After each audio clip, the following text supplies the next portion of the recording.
Yes, ready, start.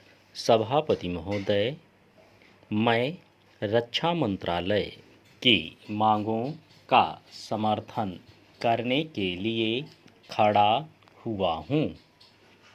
वर्तमान घटनाओं से पता चलता है कि संसार का हर देश अपनी सुरक्षा के बारे में चिंतित है और उसके लिए हर प्रयत्न कर रहा है। इस दृष्टि से अन्य देशों की तरह हमारे देश में भी रक्षा मंत्रालय का महत्व है। मुझे इस बात की खुशी है कि जहां अन्य मंत्रालयों की उनके पिछले साल के कामों के बारे में काफ़ी आलोचना हुई है, वहाँ इस मंत्रालय की कम आलोचना हुई है। इससे पता चलता है कि इस मंत्रालय ने पिछले साल अच्छा काम किया है। मोटे तौर पर किसी भी देश की सुरक्षा नीति का लक्ष्य यह होता है कि दूसरे देशों, खास तौर से पड़ोसी देशों के साथ मित्रता के संबंध स्थापित हों और हम एक दूसरे के मामलों में हस्तक्षेप ना करें। लेकिन उसके साथ यह भी जरूरी होता है कि हम अपने देश की सीमाओं और अखंडता की रक्षा करें।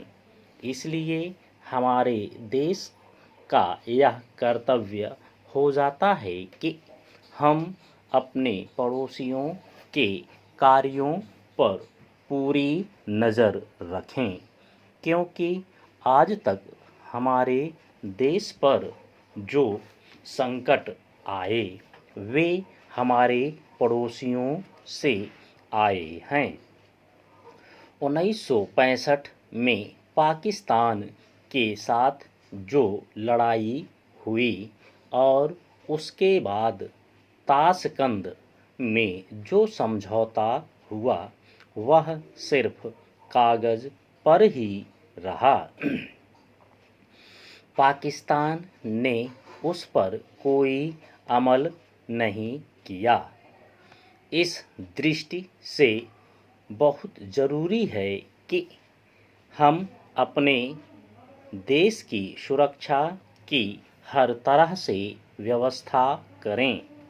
हमारा उद्देश्य दूसरों पर आक्रमण करना नहीं है, लेकिन यदि हम पर कोई आक्रमण करे तो हममें इतनी शक्ति अवश्य होनी चाहिए कि हम उसका डटकर सामना कर सकें।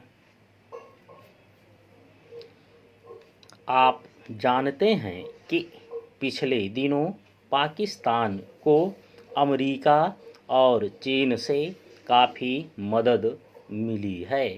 रक्षा मंत्रालय की रिपोर्ट में भी कहा गया है कि पिछले साल अमेरिका ने पाकिस्तान को 1500 करोड़ रुपए की फौजी सहायता दी है। आज जहां हम फौजी सामान के लिए अपने कारखानों की मदद से अपनी शक्ति बढ़ाने का प्रयत्न कर रहे हैं, वहां पाकिस्तान संसार के देशों से फौजी सामान खरीद रहा है। अपनी नीति के कारण वह सब देशों से लाभ उठा रहा है। मेरा सुझाव है कि हमको भी अपनी शक्ति बढ़ाने के लिए संसार के अन्य देशों से अधिक फौजी सामान खरीदना चाहिए। आज तिब्बत की सीमा पर चीन की 1.5 लाख फौज खड़ी है। स्टॉप।